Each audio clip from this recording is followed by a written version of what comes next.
Good morning to all. Welcome to my channel Gundimeda vlogs. ఈరోజు ప్రముఖ గాయకులు అయిన మనో గారి గురించి తెలుసుకుందామండి. మనో అనే రంగస్థల పేరుతో పిలువబడే నాగూర్ సాహెబ్ ఒక భారతీయ నేపథ్య గాయకులు, వాయిస్ ఓవర్ ఆర్టిస్ట్, నటుడు, స్వరకర్త. మన వివిధ తెలుగు, తమిళం, బెంగాలీ, కన్నడ, మలయాళం, హిందీ, తుళు, కొంకణి మరియు అస్సామీ చిత్రాలకు 35,000 కంటే ఎక్కువ పాటలను రికార్డు చేశారు. అతను ఖండాలలో 3,000 కంటే ఎక్కువ ప్రత్యక్ష కచేరీలకు ప్రదర్శన ఇచ్చారు. అతను సంగీత దర్శకుడు ఇళయరాజా కోసం అనేక పాటలను రికార్డు చేశారు.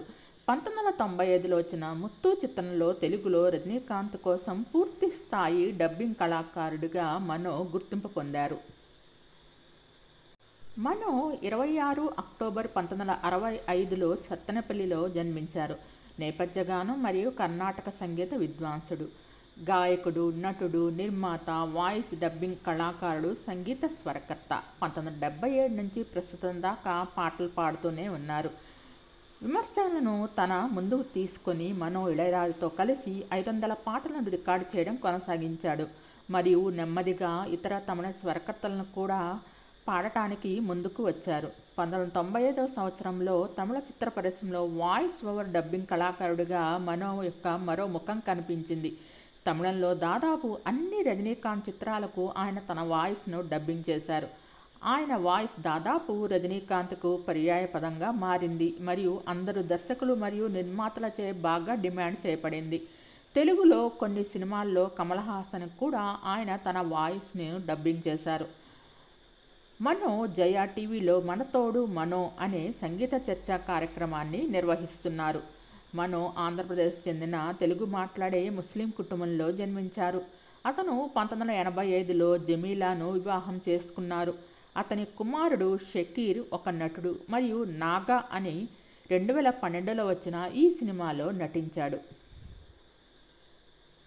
మనో నటుడిగా నీడ, రంగూన్ రౌడీ, కేటుగాడు, ఓ ఆడది ఓ మగాడు, కళ్యాణ వీణ, హలో డార్లింగ్, విచిత్రం, నీ మనసు నాకు తెలుసు, శివం, క్రేజీ అంకుల్స్ తదితర సినిమాల్లో నటించారు.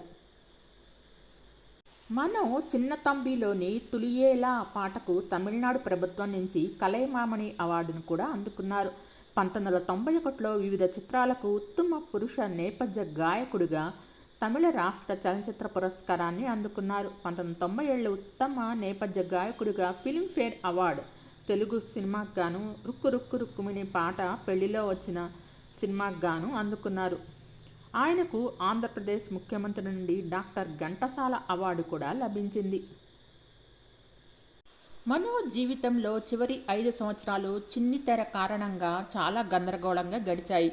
టీవీలో అతని షో రోజురోజుకి ప్రజాదరణ పొందుతుంది మరియు ప్రపంచవ్యాప్తంగా కూడా ప్రజాదరణ పొందుతోంది. జయా టీవీలో మనో తోడు మనో అనే చాట్ షోను హోస్ట్ చేస్తూ విజయ్ టీవీలో సూపర్ సింగర్ జూనియర్కు న్యాయ నిర్ణేతగా వివరిస్తున్న గాయకుడు మనో టీవీ తనకు ఇంత ఖ్యాతి తెచ్చిపెట్టిందని చాలా సంతోషంగా ఉన్నారు. ఇటీవల అమెరికాలో ఇళయరాజాతో కలిసి పర్యటిస్తున్నప్పుడు ప్రజలు అతని దగ్గరకు వచ్చి మనో తోడు మనో అని పిలిచారు. అమెరికాలో ఆ షోతో నన్ను గుర్తించారని నేను నమ్మలేకపోయాను అని ఉత్సాహంగా చెప్పారు. ఈ ప్రదర్శన కారణంగా నేను ఈ ప్రతిభావంతులైన కళాకారులందరినీ కలుసుకొని వారి అనుభవాలను వినగలిగాను. ఇది దేవుడిచ్చిన అవకాశం అని వినయపూర్వకమైనగా చెప్పారు. 3 దశాబ్దాల క్రితం తన అరంగేట్రం నుండి మనో 24,000 పాటలు పైగా పాడారు. సినిమా మరియు సినీయేతర పాటలు పాడారు. నేను నా స్వస్థలమైన ఆంధ్రకు వెళ్ళినప్పుడల్లా నేను రేడియోలో విన్న ప్రతిసారి ఆశ్చర్యపోతాను. నేను పాడిన చాలా పాటలు ఇప్పటికీ ప్రసారమవుతున్నాయి. నాగూర్ బాబుగా జన్మించిన ఆయనకు ఇళయరాజా మనో అని పేరు పెట్టారు. తొలినాళ్లలో మనోను పేదవాడి ఎస్పి బాలసుబ్రహ్మణ్యంగా అని పిలుస్తారు. మనో దానిని ఒక ప్రశంసగా భావిస్తాడు. అతను ఒక లెజెండ్. నేను అతనిలాగా ఏదైనా మాట్లాడితే అది దేవుడి వల్లనే. అతను అత్యంత డిమాండ్ ఉన్న గాయకుడు మరియు అందరూ అతనిని కొనలేరు. చాలామంది నా దగ్గరకు వచ్చేవారు. నేను చౌకగా ఉన్నందున వారు అతనితో ఒక పాటను మరియు నాతో 4 పాటలను రికార్డు చేసేవారు. ఇళయరాజా తనకు ఒక పేరు ఇస్తే మనో ముక్కలా ముకాబులా అని ఎస్పీబీ నీడ నుండి బయటపడటానికి ఏఆర్ రెహమాన్ సహాయం చేశాడు. ఆ పాట ప్రజలు మనో నుండి ఆశించే స్వరం మరియు పరిధికి చాలా భిన్నంగా ఉండేది. అతను ఆర్డి బర్మన్ లాగా ముకాబ్లా మరియు తిల్లానా తిల్లానా నాకు కొత్త గుర్తింపునిచ్చాయి అని మనో గుర్తు చేసుకున్నారు. ఆయన వారిని ఎలా పోలుస్తారు? ఎంఎస్ విశ్వనాథన్, ఇళయరాజా, ఏఆర్ రెహమాన్ వారి స్వంత మార్గాల్లో గొప్పవారు. దేవా, భరద్వాజ్ మరియు విద్యాసాగర్ కూడా చాలా చేశారు. తన సుదీర్ఘ కెరీర్ వెనక ఉన్న రహస్యం ఏమిటంటే అతను బహుళ భాషలలో పాడగలడని మనో నమ్ముతారు. మీరు బ్రతకడానికి అదే మార్గం. గాయకులు బ్రతకడానికి వివిధ భాషల్లో పాడగలగాలి. నేడు అది మరింత పోటీగా మారుతోంది. ఆ రోజుల్లో ఒకరు లేదా ఇద్దరు గాయకులు ఒక సినిమాలో 5 పాటలను పాడితే నేడు 4-5 మంది గాయకులు ఒకే పాట పాడుతున్నారు. మంచికైనా చెడుకైనా పరిస్థితులు అలాగే ఉన్నాయి. సంగీతం తరాలను ఒక చోట చేరుస్తుందని ఆయన గమనించారు. సూపర్ సింగర్ జూనియర్కు న్యాయ నిర్ణేతగా యువ గాయకులకు తమ తాత మామలతో ఎలా అనుబంధం ఏర్పరచుకున్నారో గమనించారు. రాత్రిపూట రేడియో ఆన్ చేస్తే ఏం వింటారు? కాల పరీక్షలో నిజం నిలిచిన ఈ నెమ్మదిగా సాగే పాటలు అని ఆయన నవ్వారు. ఈ పాటలకు శాశ్వత ఆకర్షణ ఉంది. యువ గాయకులు కూడా వాటిని పాడగలగాలని కోరుకుంటాను. కాబట్టి వారు తమ తాత మామలతో ఎక్కువ సమయం గడుపుతారు. మీరు వివిధ భాషల్లో పాటలు పాడిన తర్వాత ప్రత్యక్ష ప్రదర్శనలకు మీ మార్కెట్ ప్రపంచవ్యాప్తంగా తెరుచుకుంటుంది.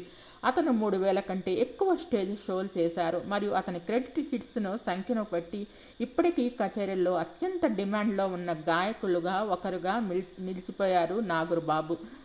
కాబట్టి కచేరీలో ఏ భాషలో ఉన్నా వారు నన్ను స్టేజ్ షోలకు పిలుస్తారు అని మనో తెలిపారు. నటుడిగా తన కెరీర్ని ప్రారంభించి ఎస్బీపీ మనోలా పాడగలడం వల్ల గుర్తింపు పొందిన వ్యక్తి.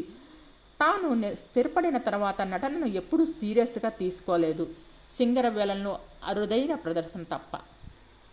వీరికి గాను 2 అబ్బాయిలు 1 అమ్మాయి. నా కొడుకు షకీర్ నటనలో ఆసక్తి చూపుతున్నాడు. అతను ఇప్పుడు తన 3వ సినిమా కోసం పనిచేస్తున్నారు అని తెలిపారు.